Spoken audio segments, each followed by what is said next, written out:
Fala pessoal, tudo bem com vocês? São Paulo sobra na Sul-Americana, né? Vamos enxergar o copo meio cheio, né? Que eu acho que é o melhor a fazer nesse momento. O Rogério Ceni vai ganhando opções e o Marquinhos, gostei dele, entrou ainda no primeiro tempo e fez um golaço no final. Chega mais, eu sou o Chico Garcia, inscreva-se no canal e vamos juntos!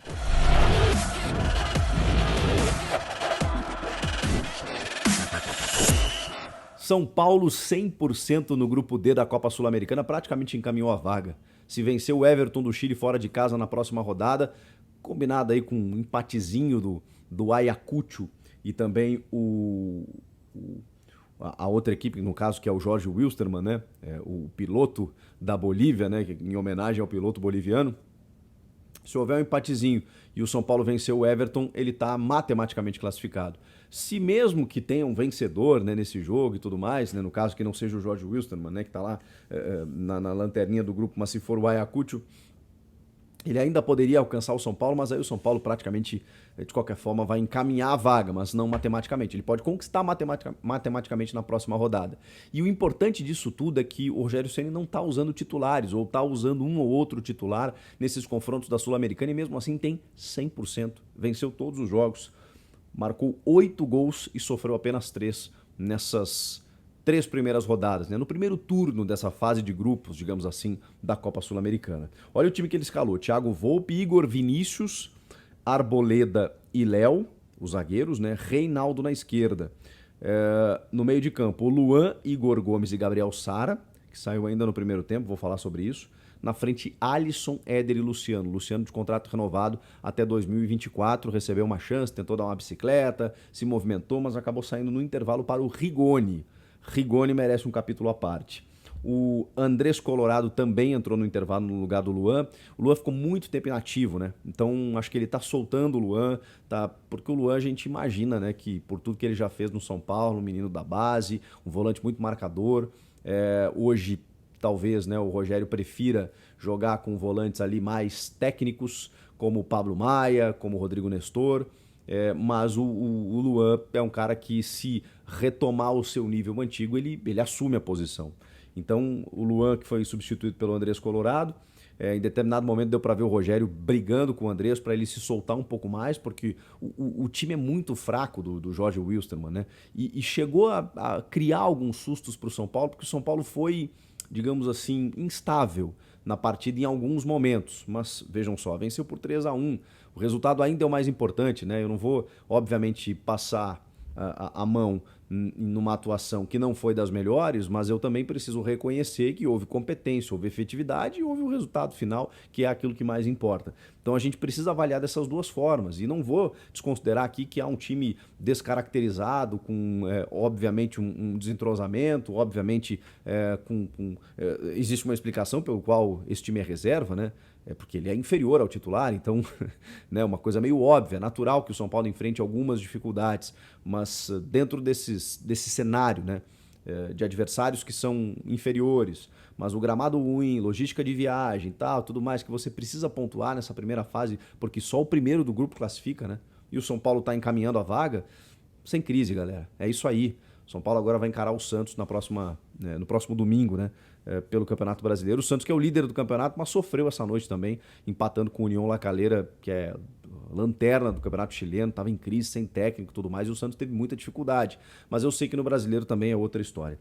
Enfim, falei do Andrés Colorado, que entrou no lugar do Luan. O Marquinhos acabou entrando ainda no primeiro tempo no lugar do Sara, porque o Sara sentiu a mesma lesão no tornozelo, aquela que, né, deixou ele fora dos gramados durante um bom tempo. E o Marquinhos foi muito bom, cara. O Marquinhos precisa de sequência. O Marquinhos talvez seja o único jogador do elenco que faça aquilo que o Rogério quer e procurou durante muito tempo junto com a direção, por um ponta, por um extrema de velocidade, qualidade técnica, de 1 contra 1, de vitória pessoal. O Marquinhos é esse cara que ainda precisa de confiança, ainda precisa amadurecer em muitos pontos, mas o terceiro gol do São Paulo, o gol que dá o desafogo, que dá tranquilidade, é justamente nessa característica, dessa maneira. Ele vem pela direita, ele faz o corte e ele chuta com muita precisão no ângulo oposto. Assim o Marquinhos faz o gol que tranquiliza o São Paulo no jogo. O Rodrigo Nestor ainda entrou a 23 do segundo no lugar do Éder, e o Rigoni entrou no lugar do Luciano, eu já tinha mencionado isso. O Rigoni cobra uma falta maravilhosa no travessão, e uma pena que ela não tenha entrada, né, pro torcedor do São Paulo, pro jogo, pela plasticidade do lance, mas porque o Rigoni é um cara que a gente volta sempre a falar nele, né? Ele chegou muito bem, ganhou confiança do Crespo, jogou de ala, jogou de falso 9, jogou de ponta, jogou de segundo atacante vindo de trás e ele foi bem em todas as funções. E se mostrou naquela época um cara versátil, polivalente, chutando, cobrando escanteio com as duas pernas, não, né? Senão ele cai. Mas cobrando com a direita, cobrando com a esquerda, uma loucura assim o Rigoni jogando. Depois ele caiu muito e ele é bom jogador.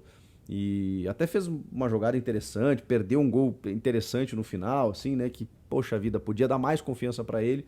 Mas, enfim, é um cara que eu ainda espero que ele retome a sua melhor forma. E esses jogos servem para isso. Talvez o cara esteja um pouco desmotivado por pensar que ele está na reserva do time reserva, né? Ficou no banco para um time que não é o titular, e aí não sei se o cara entra com a mesma pegada, mas é uma situação que o Rogério vai ter que trabalhar. Sobre os demais jogadores, o Éder foi um cara super importante lá na frente, um cara que já tinha marcado gols no último jogo, um cara que briga com os zagueiros, um cara que disputa espaço, hoje ele é o parceiro do Calleri. Acho que o Luciano, aos pouquinhos, poderia cavar essa digamos, titularidade do lado do Calleri, mas não sei qual é a condição física dele, né? Entrou ou jogou, né? Jogou só os primeiros 45 minutos, renovou agora, né? Ele veio também parado depois de uma lesão. Enfim, acho que o Rogério ele tem opções muito interessantes, né? O pênalti do Arboleda que ele cometeu aconteceu, né? Acho que ele correu um risco danado entrar daquela forma, porque uma coisa é ombro a ombro, outra coisa é jogo de corpo. Agora você jogar o ombro no corpo, nas costas do teu adversário, da forma assintosa como foi, para mim não tem o que questionar. Depois tem o pênalti que o Éder sofre, numa jogada do Reinaldo em profundidade. Por isso que eu falei que o Éder foi importante também, né? Também tem essa penalidade que é indiscutível, não tem VAR nessa fase da Sul-Americana, que eu acho lamentável, assim como não tem na fase de grupos da Libertadores, o que é um absurdo pelo dinheiro investido no futebol, por tudo a gente ainda, enfim, não pode contar com a justiça numa fase tão importante quanto as demais, porque é nessa fase que você leva as equipes para a fase eliminatória. Então, você ignorar isso, eu não consigo entender. Enfim, e aí o Éder sofre o pênalti, o Reinaldo vai lá e marca com muita categoria. O Reinaldo fez um bom jogo, né? Eu sou um crítico do Reinaldo, porque acho que ele não tem mais aquele fator decisivo, aquele cara que decide jogos com assistências, com as suas subidas, com a sua qualidade, com a sua liderança. Não tem mais sido esse cara, tanto que perdeu a posição. O Rogério tem apostado no Wellington, muitas vezes em outros jogadores para fazer a função e não necessariamente o Reinaldo. Mas como você precisa de muito elenco, porque você precisa de mais competições, o Reinaldo é um cara que não tremeu, né, na hora de cobrar o pênalti. É importante você ter esse cara para esses jogos também, né, nessa mescla aí de juventude com experiência. E aí o terceiro gol vem só lá no final com o Marquinhos. Nesse meio tempo, a equipe do Jorge Wilstermann teve chances para marcar, teve alguns erros em saída de bola, o Léo se atrapalhou, o Arboleda se atrapalhou em outro momento, o Volpi teve que sair jogando, daqui a pouco teve que dar chutão, deu uma certa pane assim. Eu acho que esse é o tipo do jogo que o São Paulo venceu, mas que o Rogério Ceni vai pegar a fita, vai levar os caras numa salinha e vai dizer assim, ó, tem isso para corrigir. E é natural, é melhor você fazer isso depois de uma vitória.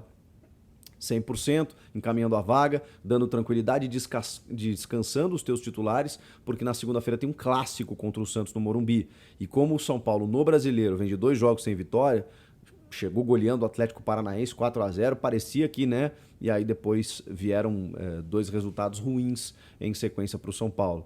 Então, empate com o Bragantino e depois a derrota para o Flamengo.